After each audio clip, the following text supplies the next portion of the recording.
One of the things that you're always checking in Tekla is the material grade, and to make sure that the material grade is suitable for the profile. As you know, Tekla will allow you to use any material grade against any profile. This tool automates the grade selection based on the profile or part name. For example, we have here a regular UB member, which is grade 300 plus. You can see on the right that I've set up a CSV file that has a list of profiles and the corresponding grades. And note that we can specify a specific profile, or we can use wildcards to specify a range. I've also added some part names such as Purlins and Girts, where these are always grade 450. The tool starts up automatically, so you don't need to remember to start the program, and it runs in real time. So if I change this UB profile to a D profile, such as something like maybe a D200, make it dramatic, you'll see that in real time the material grade has changed to grade 250, which matches corresponding with the CSV file here. If we look at D profiles here, I've got that set to 250. If I then change the profile to maybe an N profile, typically used for something like rebar, so if I change it to N20, hit enter, you'll see that the material grade changes to 500 rebar automatically, again based on what we've set in the CSV file. And if I now change the profile to something like a CHS profile, so go circular hollow section, CHS, just pick any of the CHS profiles and press modify, you'll see the grade now has changed to C350.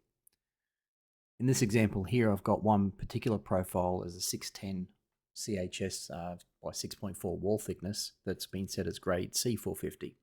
So if I go into the catalog and choose that profile, so down to 610, and we'll choose that 6.4 and press modify, you can see there the material grade has changed automatically to C450, again corresponding with the CSV file. So now I'll try changing the part name. So I'm going to change the name from beam to Purlin. When we do so, you'll see that the material grade changes to G450. Of course, you'd also need to change the profile, but again, that's more obvious. The tool also works for parts inside of components, such as this example here, where we've got a Purlin cleat.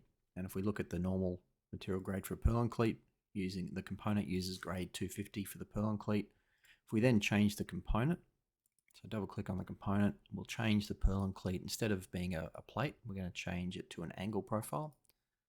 Choose equal angle 75 by something like 6 and press modify. So we haven't set the material grade in the component, we've left that empty. So by default, Tekla would be trying to use a grade 250 for that angle, but the grade changer tool kicks in. And if we now look at the grade of the angle, you can see that it's been changed over to 300 plus based on what we've defined here in the CSV file. So it means in the components you don't need to remember all the time to go and change the material grades here for the different profile types. Now if there are cases where you don't want to use the tool, you can simply go down to the taskbar tray, click on there, and you'll see there's an icon there for the grade changer. Double click on that and you've got the option here of just turning the tool off whenever you want to stop using it for a particular project or a certain time. So just simply ticking that on or off as needed. There are also cases where you may want to manually override the tool. So in those cases there, if you go to user defined attributes, we have a switch in here where we can say yes to manually override the grade changer. If that's set to yes, then it won't automatically read the CSV file and update the grade. It'll leave it whatever grade you've set it to. And the last point is that you can customize the CSV file to put in whatever profiles you want, whatever material grades, and it can be customized and put into the model folder. So if you have one particular project that has certain material grade requirements, you can customize the CSV file, put that in the model folder, and it'll read that as a priority over the file in your firm folder. That's it. If you've got any questions or want more information, please feel free to contact me through tekconservices.com.au.